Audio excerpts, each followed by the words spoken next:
Anamari Fanthorpe, and I'll be your host today here on Digital Boost. And we're really lucky to have James here from the website Guardians, and we're going to be talking about signs your website has been hacked and what to do. I'm hoping that a lot of folks will be tuning in all over the shop because this is some important information, especially if you've got data that is somehow going to get hacked there. And it's also important for us to notify the right people and get it on lock before we lose anything. So I just wanted to welcome you, James. Thank you so much. Yep, thank you for having me. Digital Boost. And I'm going to actually let you drive and I'm going to get things going. Message from Dean while you were sharing that. So, do you know what time it is? It's DB time. Yeah, it is. It's Digital Boost time. It's that time in the morning here on this Tuesday. That's what we do. So, kia ora. Welcome, everyone. Anamari. James is just going to share his screen here in a moment and we'll kick off. Fantastic. Looks great. Yeah, thanks, Anamari. Welcome, everyone. My name's James from the website Guardians. I'm just here today to talk to you about how to tell if your website's been hacked and what you can do about it. So to start off with, I have to have a little bit of a disclaimer. Basically, all of this advice is general in nature, and I recommend seeking advice specific to your website. Different websites, obviously, on different platforms, they have different things that they need to worry about. E-commerce sites are different to simple brochure sites. So please talk to an expert, but hopefully you get some useful things out of this session. So what we're going to cover a little bit about who I am, talk about how to tell if your website's been hacked. Obviously, that's the title of the presentation. That's what you're all here for. A couple of tips and tricks on what to do if your website's been hacked. And then also some advice on how to stop your website getting hacked in the first place. Obviously, with something like hacks, prevention is far better than the cure. So if you can put things in place to stop your website getting hacked, that's definitely better than dealing with the aftermath. And as someone who's dealt with the aftermath on quite a number of websites, it can take a lot of time and a lot of money to fix it. So you're better to do a few little things before it happens. So who am I? I'm James. I am the head guardian at the website Guardians. And what we provide is security and maintenance for WordPress websites. Basically what that means is that if you have a WordPress website, we look after everything in terms of the security, in terms of doing updates, backups, make sure that nothing dodgy is going on. And if it is, we fix it all for you. And the idea is basically to provide peace of mind to people who have a WordPress website so they can focus on their business. Having said that, a lot of things I'm going to cover today that applies to all websites, not just WordPress websites. So even if your website is built on a different platform, please stay tuned and hopefully you'll find some useful information. So before talking about how to tell if your website's been hacked, I thought I'd just quickly go over why hackers attack. There's a large number of reasons. Some of the obvious ones is obviously collecting personal information. So this can be names, email addresses, credit card numbers, dates of birth, if you're storing that information, that they can then use to either do identity theft, or if it's credit card numbers, obviously go and spend someone else's money. They also use it to host malware. So this is software that then gets downloaded onto the visitor's computer. And there might be something like a keylogger to access bank account login details, or it might be something that locks up the machine and forces the user to pay a ransom to get it unlocked, which is also number 3 there, ransomware. So they might also lock up your website. So that when someone visits the website, they just see a black screen or a horrible notice that says this website's been hacked. And the only way to get your website back online is to pay the hackers money. Defacement is another one. This is just kind of where they're having fun. They might have a message that they want to get out. So they'll just put that message on your homepage instead of what you want your visitors to see. They might redirect your visitors to another website. So this might be something like a dodgy Tinder clone is one that I've seen a few times, or their own online store, which is selling knockoff Viagra or other sorts of pharmaceuticals. And that's also the same reason they do number 6, which is SEO spam. And that's where they create a whole bunch of content on your website, lots of blog posts with links back to their website. And the idea is to try and boost their website in the Google rankings. A big thing with hack prevention, or the cost of a hack, it's not really the cost of the time and the money that it takes to get your website back up and running. The biggest cost is the loss of reputation. So your business, you've put a lot of time, a lot of effort, a lot of sweat and tears into building it up. The last thing you want is to have that loss of reputation because someone visits your website and it sends them somewhere they don't want to go, or they see something they don't want to see, or their personal information gets stolen. And another big misconception is that hackers, they don't just target big firms. The ones we hear about in the news is big companies or big government departments, but hackers will target businesses of all size, and not just their websites, but just in general cybersecurity. But today we're going to focus on the website side of things. They will target all websites. A lot of these attacks are automated, so they're not targeting you specifically. They're just they've got a little script that runs and targets as many websites as they can, because for them it's a numbers game. The more sites they can attack, then the more money they can make, or the higher up the Google rankings they can get, or the more personal data they can steal.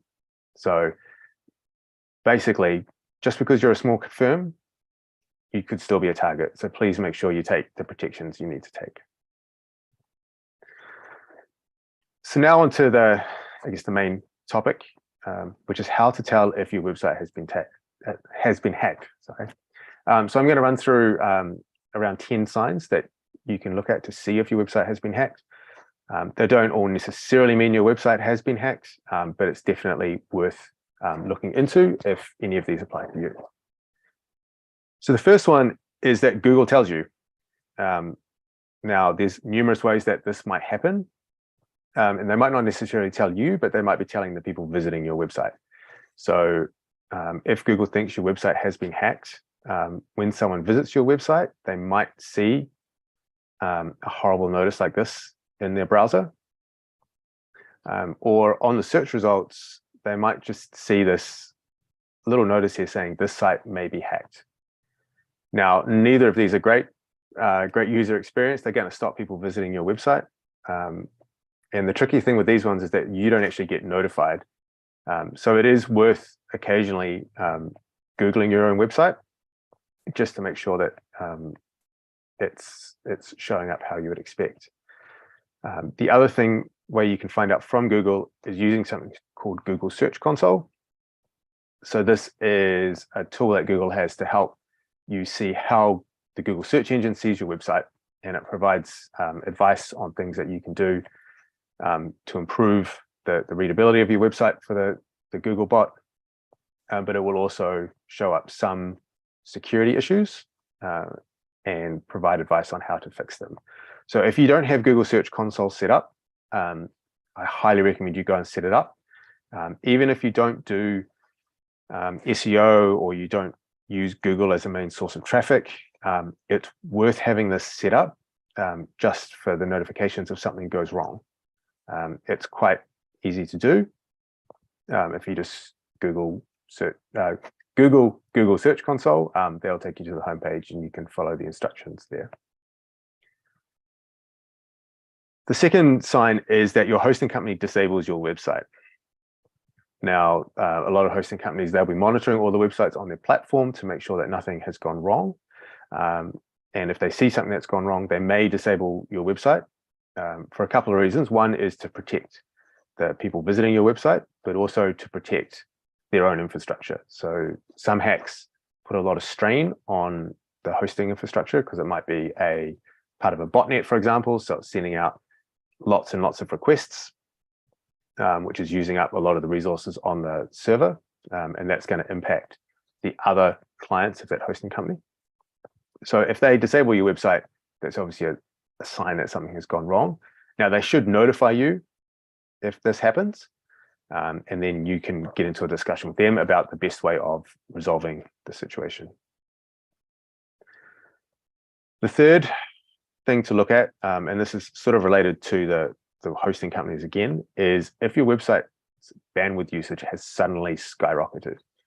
Now, there are some good reasons why you might suddenly have high bandwidth, and that could be because you've got some marketing that's kicked off, or maybe you've been featured in a news outlet somewhere and you're suddenly getting lots of good traffic.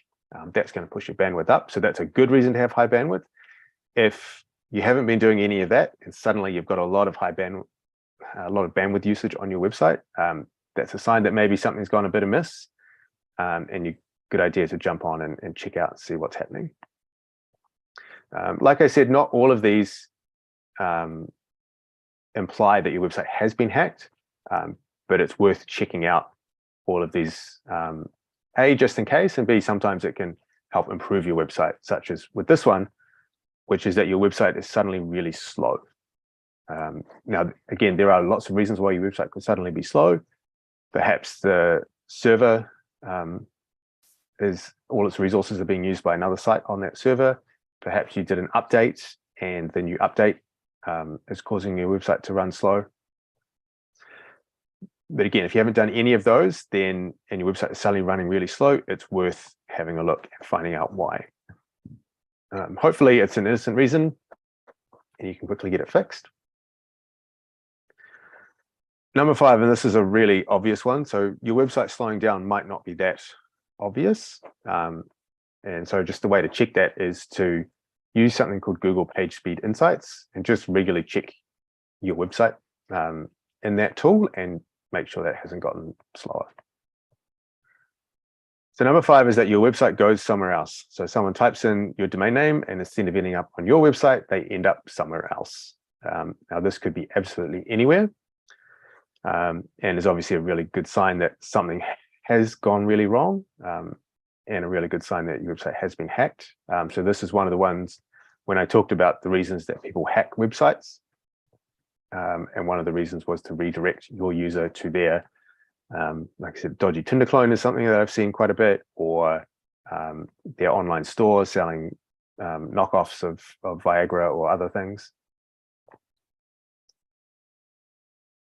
Number 6 is basically the content of your website has changed. So your homepage has changed, maybe an image has changed or the text has changed, and the hacker has changed the messaging on the website to get out some form of message that they want to get out, or whether it's just to have a bit of fun.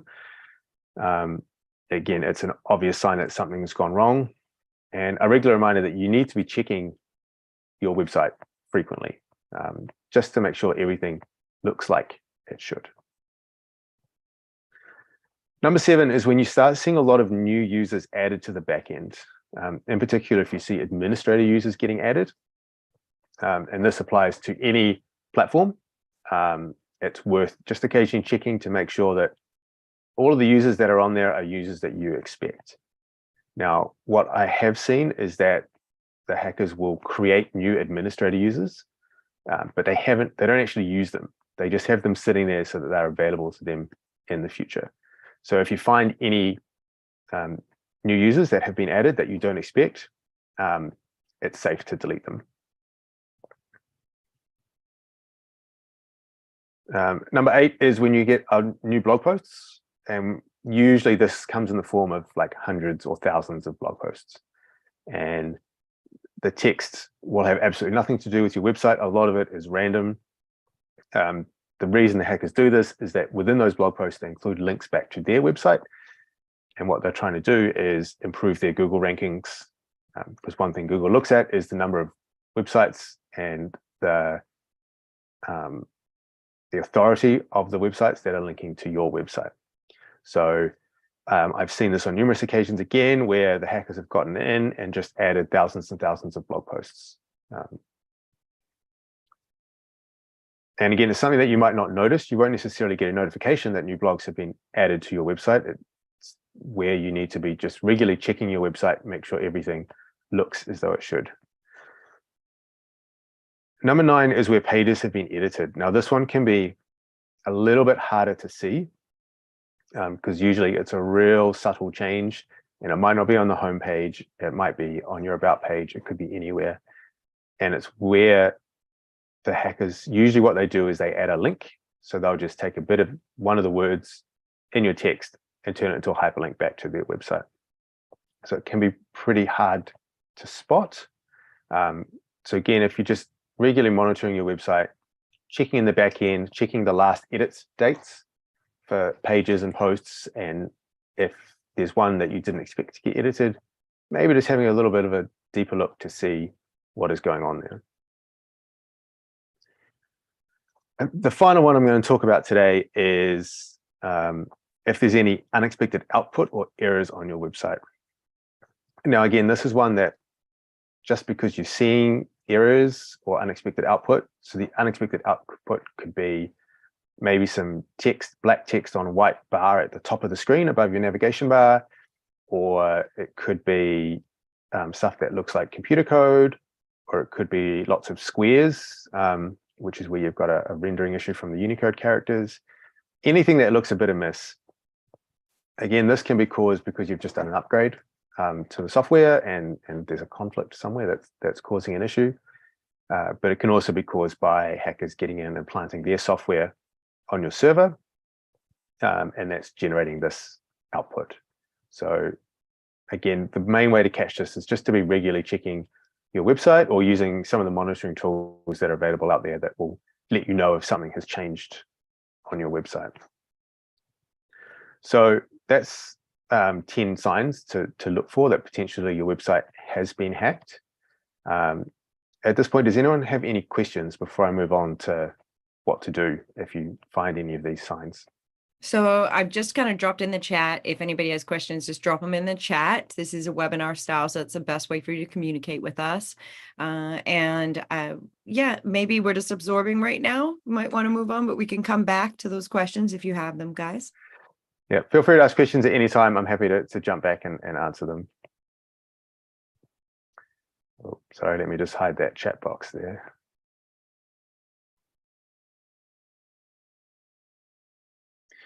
Cool. So what to do if you think your website has been hacked?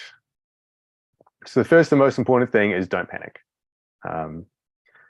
It's unfortunate if it happens. Most of the time it can be fixed. So the first thing I recommend you do is to take your website offline. Now, the easiest way to do that is to log into your hosting and either just, if they have the option of maintenance mode, putting it into maintenance mode, talking to your web developer, getting them to upload a basic HTML file that just maybe with your name and your logo and something like new website coming soon, just so that anyone visiting your website, they're all safe. Anything that the hacker's trying to do isn't going to impact anyone else. And it just gives you a bit of breathing room to do the analysis, to work out what's going on, to work out how to fix it. The next thing you need to do straight away is change all of your passwords, just in case this is how the hacker's gotten in. It's not the only way they get in, but it's a good first step. There's a few places that you need to change your password. It's not just your website login, but your logins for your web hosting account, for the control panel, or sometimes called cPanel, depending on the hosting provider, your FTP passwords, your domain name registrar, your name server provider. So that might be your host, that might be your domain name registrar, or it might be someone like Cloudflare. I recommend you just change all of those passwords. Make sure that you change them to something nice and secure. Use something like 1Password or LastPass to generate a really secure password and store it for you. That's just going to cut off that channel in case that's how the hackers got in. Now, there are lots of ways they do get into your server, but as a first step, take your website offline. Second step, change all your passwords. And then after that, we need to start doing a bit more analysis. So what I would do next is I would do a security scan. Now, some of these tools require your website to be online, so you might just have to put it back online while you do the security scan, or even better, if you can copy your sites to another server, like a staging server, and do all of the testing on the staging server, it means you can keep your website offline just to protect your users. Now, there are several tools out there to do security scans. Malcare is a great one for it's WordPress specific. Securi and Virus Total are both tools that you can use on any website. And how these tools work is there's two sorts of scans. You can do an external scan, which is where you have a look at what a browser sees, and that will check for things like if there's any malware on the page or any redirects that shouldn't be there. And then there's an internal scan where you actually scan the code on your server. You scan through your database looking for code that shouldn't be there, code that looks like it's doing something it shouldn't be doing. You need to do both sorts of scans. And like I said, these tools are out there. Some of them have free versions. Some of them have limits on what you can do on the free versions, but it's worth doing these scans, seeing what comes up. At this point, you would probably need to talk to someone technical in order to work out how to fix what comes out of these scans. So obviously that's something that we do at the Website Guardians, is we help people in the situation, or you can talk to whoever built your website and they can probably help as well. But at this point, it's highlighting code that needs to get removed from the website. The next thing to do is restore from a backup. Now, the reason this comes after doing the scan is that you want to get some sense of how the hack got into your website. Was it through compromised password? Was it through some outdated software? Was there perhaps a permissions issue where somebody had more permissions than they should have? Working that out before you do the restore will help you prevent it happening again, basically. So once you've done the scan, do a restore from backup. But obviously what you need to do is make sure that your backup hasn't been compromised. So sometimes what will happen is the hackers will get into your website, say a month ago, and they won't actually do anything. Like I said, they might just create the admin users so they can use to log in again later. Or they might put some code on your server called a backdoor that lets them access your website, the back end of your website, at another point in the future. So you need to make sure when you restore a backup that it doesn't have any of those files or any of those users. So you probably need to do a restore and then do another one of those scans. It's also a really good reminder to ensure that you have regular backups of your website, and also ensure that those backups aren't stored on the same server. So with WordPress, a lot of the backup plugins will do a backup and then they'll store that backup file on the server, so just within the WordPress folders.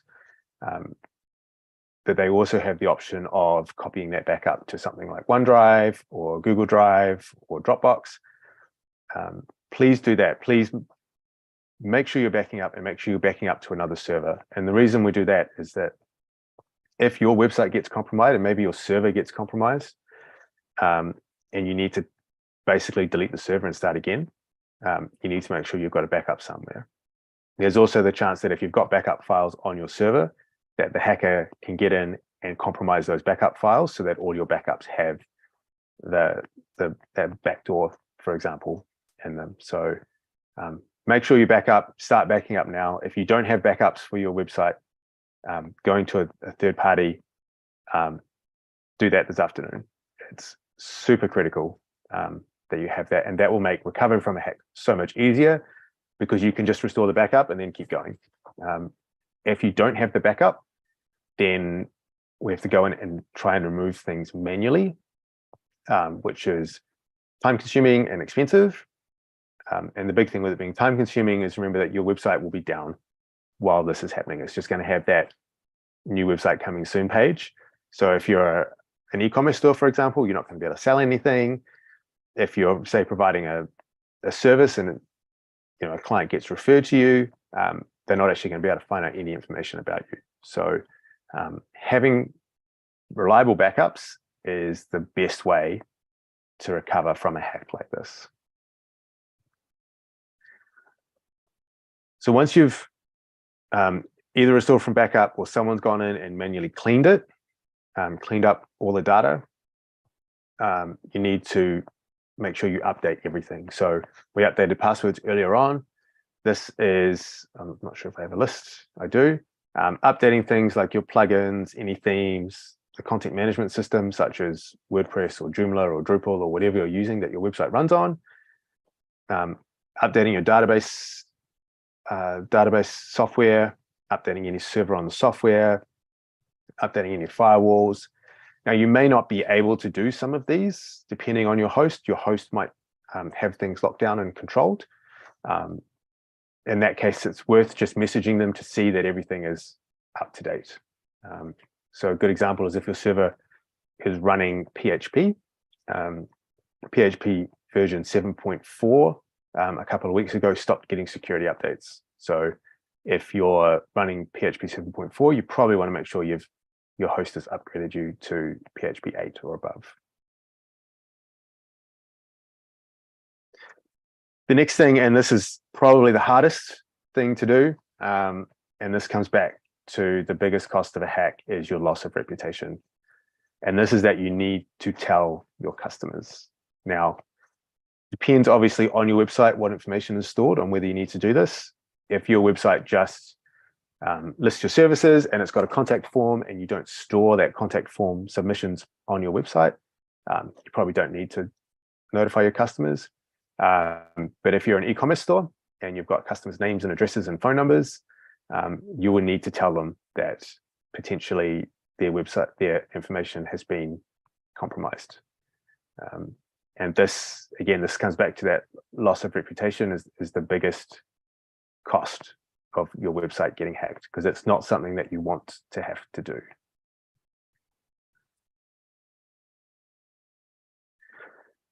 So that's what we do if our website has been hacked. We went over the 10 signs that your website has been hacked. Then we talked about what to do if it has been hacked. So take your website offline, change all your passwords, do the security scans, restore from a backup if you can. If not, you need to get a professional in to help clean everything up. Do all your updates, and then notify your customers if needed. So I said right at the start, the best thing you can do is try and prevent this happening in the first place. Now, unfortunately, I can't tell you how to make your website 100% hack-proof. It's always a cat and mouse game, but there are things that you can do that will help reduce the chance of you getting hacked. So there's a few tools there that you can use. Google Search Console that I mentioned earlier. Even if you're not using SEO, register for Google Search Console because you can get those updates. There's a tool called Uptime Robot that has a free account, and what that will do is that will just ping your website every so often and make sure it gets a response, and it will make sure that it gets a response of what's called a 200 OK response, which means that your website's not getting redirected anywhere else. You can do some other monitoring with it if you like as well. Now that will just tell you that your website is up and is not redirecting anywhere else. It's not going to tell you that the content on your website has changed. I also did a talk a couple of months ago about WordPress security and things that you can do to help improve the security on your WordPress website. So if you do have WordPress, log into Digital Boost and have a look at that talk. Number 4 there is have a security plugin. It would depend on which platform you've got as to what the best security plugin is, but that will provide you with some basic protection. And along with that, like I mentioned before, having a regular backup schedule and making sure those backups are copied to something like Dropbox or Google Drive or OneDrive, so that they're on a separate server so you can access them if you need to. And the last thing is just visit your website regularly. Just have a look around, make sure nothing is amiss. It only takes a couple of minutes. You can just schedule a bit of time in your calendar to do it, but that's not necessarily, that's not a prevention thing, obviously, but it might help you pick up on if something has gone wrong, help you pick up on it quite quickly. Because obviously if something has gone wrong, you want to find out as soon as you can, so that you can put remediation into process. So that's all the content that I had. Do we have questions? Let's have a look. Let's give folks a moment. Please type your questions in. And I know that some folks are, there was one comment there about social media as well, like this could pertain to any social media site. And I think you'd agree there is a lot of hacking that happens with social media. Could you share any tips on that while we give people an opportunity to possibly type in any questions that they have? It might not be an area of yours, but so feel free to say no, but I thought, so why not? I'm While not we're here, Yep. So I guess it's not my area of expertise, but there's definitely a few things that you can do. Number one, have strong passwords and change them regularly. So the best way to do that is use one of those tools like 1Password or LastPass. They'll generate like a 50-character uppercase, lowercase, numbers, exclamation marks, all of that stuff, really long passwords so that it can't be brute forced. It will store it securely so that you can log in on your phone and on your computer and on your tablet. So yeah, that's the number one thing, have strong passwords. Number two, actually strong passwords, that applies to anything, any online service that you use. Number two also applies to any online service you have, which is use two-factor authentication or multi-factor authentication if it's offered. So that's where they'll send you a text or an email with a code, or you use something like the Google Authenticator app, which will generate a 6-digit code that you've got to type in. That adds another layer of security. But also make sure that you've got backups to get in if you lose your phone. So quite often, the websites, they'll give you some one-time codes to use. Download them, print them off, put them in a safe, and delete the file. Okay. And I was just going to one last thing. No, if you've got James, this is you go. But if you've got business accounts, like a Facebook business page or something like that, make sure there's at least more than one admin. So if it's just you and your business, then get a friend or your partner to also be an admin. So if your Facebook account gets hacked or they suspend it, or you can't get in for whatever reason, someone else can still get in and manage your page. That's a great tip. And I would say for those of you who are hiring out for your social media stuff, make sure that you control the admins. Don't give them full access to your social media. Make them a super admin, or make them a, one of the other levels that gives them access to do the job that they have, but you can rescind that invitation at any point. I have heard some horror stories lately from people whose Facebook accounts have been either hacked and they can't get into their business accounts, or that's just random, or it's been an employee that they had that they no longer were going to keep on, that has, locked them out of their own account. So it does happen. So just make sure that you do protect yourself in that way. And all of those sites have that ability. So look into it. We do have a couple questions here. So we've got one here from Amanda that said, would you consider the use of Google Password Saver to be safe? So personally, I would prefer to use one of those other tools like 1Password or LastPass, for a couple of reasons. One, that's all they do. They also, I find them a bit easier to use. And also, if like Google, saving it in your Google account is great until you're on your phone and you need to log into an app. So the beauty of LastPass and 1Password is that it makes it really easy to move across multiple devices. And if you're moving between, if you've got an Apple phone and a Windows computer and maybe an Android tablet, it's easy to move your passwords between all of those devices. So I would recommend those over the Google password storage. I use LastPass myself. I love it. Now you can set it up where you can have a free account, but it means you can only use it on one device, or you can pay like a small fee and have multiple devices. But for those of you that have family members, you can also have a family account where you can share passwords with other people. You can do it with employees as well, which is what we do at the Mind Lab.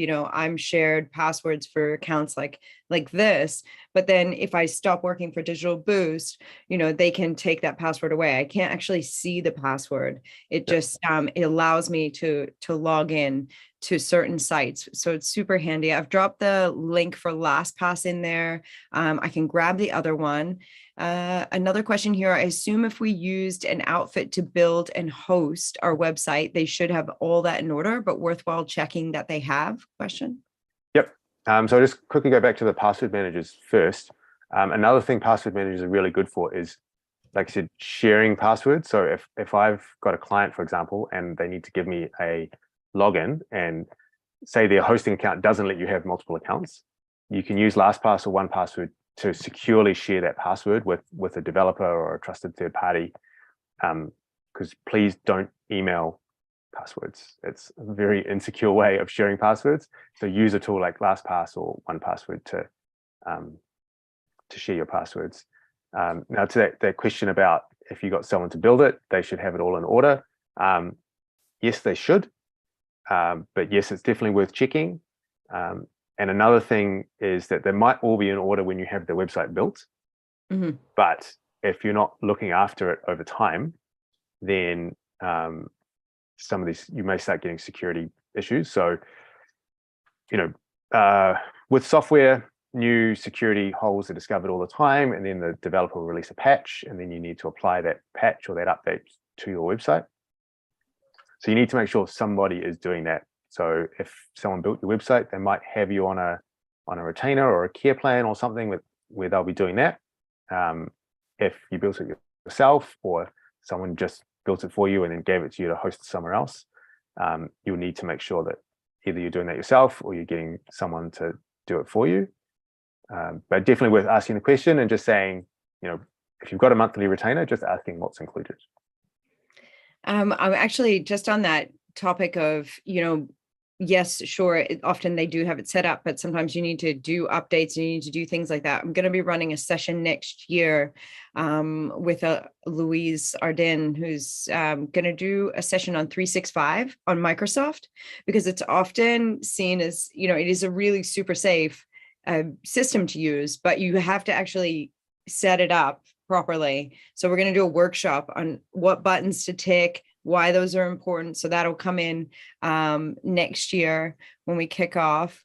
Another question here. Do I have an obligation to inform my customers if I've been hacked under the Data Protection Act? So it will depend on where your website is located and where your customer is located. So I would definitely seek legal advice on that. I know under our Privacy Act 2020 in New Zealand, if they have a term for it, I think it's some like a material breach that's going to impact them, you have to let them know. But I would definitely be talking to your lawyer and also making sure that your privacy policy on your website and your terms and conditions of use of your website are up to date. Again, that's something you should do now before you get hacked, because you're going to need those policies in the event that you do get hacked.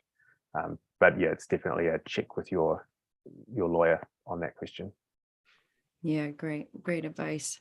Question here from Dean. If you have a multi-site hosting and some sites are very important and others are just test sites, should you back up all the sites or just the essential sites?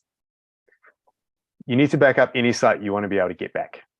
So if you've got a little test site that you're just maybe having a playing around and experimenting with, and it's kind of like a throwaway, like it doesn't matter if something happens to it, you don't need to back that up.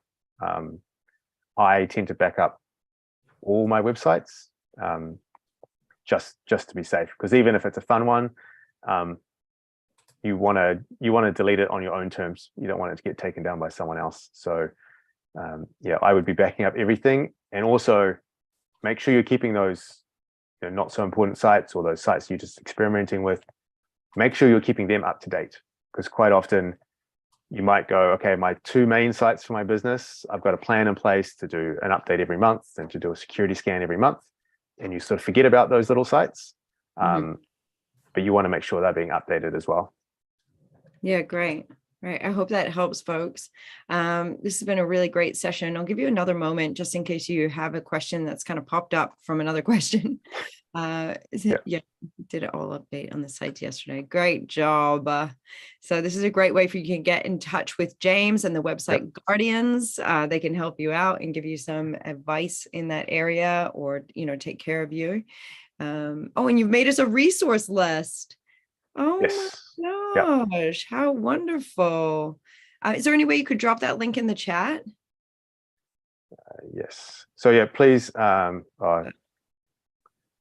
not. Here, let me get it. Okay. So yeah, please, if you do have any questions, get in touch. Happy just to provide some advice if that's all you're after. Cybersecurity is so important. It's something that we don't take anywhere near seriously enough, especially among small businesses in New Zealand. And the costs are huge. So please take action now to stop it happening. Just dropping that in the chat, and then it's just /digitalboost/resources. Digital Boost. Is that all one word? Sorry. Yeah. Come on, brain. You can do this. Digitalboost/resources. Just grab that for you guys. Okay. Pop this in here. Bob's your uncle. There you go. You can take a screenshot as well if that'll help you, but I have dropped the two chats in there, the two resources and the website for you to get a hold of them. Thank you so much, James, for coming on again and helping us understand this area of cybersecurity in regards to our website, and for the added bonuses on social media and those suggestions on password managers. I must say, I'm not, back in the day, we'd have one password, now we have hundreds. It's just really hard to keep them, safe. So if you're like me and you can't remember a whole bunch of different passwords, and that's just not, I don't know if any of us can at this point. It's gotten to that point. I would honestly, LastPass or 1Password will be your best friend. Like I love it, I highly recommend getting it. And if you're going to use more than one device, it's a small investment, and it'll really save you lots of time, and it just gives you that peace of mind. I put everything through there. Yeah, it's wonderful. Yes. So they are amazing pieces of software, and the extra protection you'll get, because even if you think you're using a different password for every site, you're probably not, or you're probably just using a variation, changing the number at the end, that kind of stuff. And these will give you really secure passwords and unique passwords for every website. So if you do nothing else, use a password manager, but please do the other stuff as well to help protect your website, and get in touch if you've got any questions. Fantastic. Thanks, James. Have a wonderful day, guys. I hope that you will join us on Thursday for our workshop on Power BI. That is a Microsoft tool that basically is business analytics. So you might find that that's of interest to you, and I hope you join us with the ACE team training. Lachlan will be in with us. He's an amazing educator. James, this has been a fabulous session. We've got so many great tips and heaps of people tuning in on the other platforms. So I know you guys didn't drop questions in, but if you need additional support, you've got these resources here, and you can always contact us at support@digitalboost.co.nz. We can book a one-to-one meeting and really help you in all areas of your business. So thanks again, James. Have a wonderful day. Thank you very much. Thanks, everyone. Thanks, everyone. Ka kite.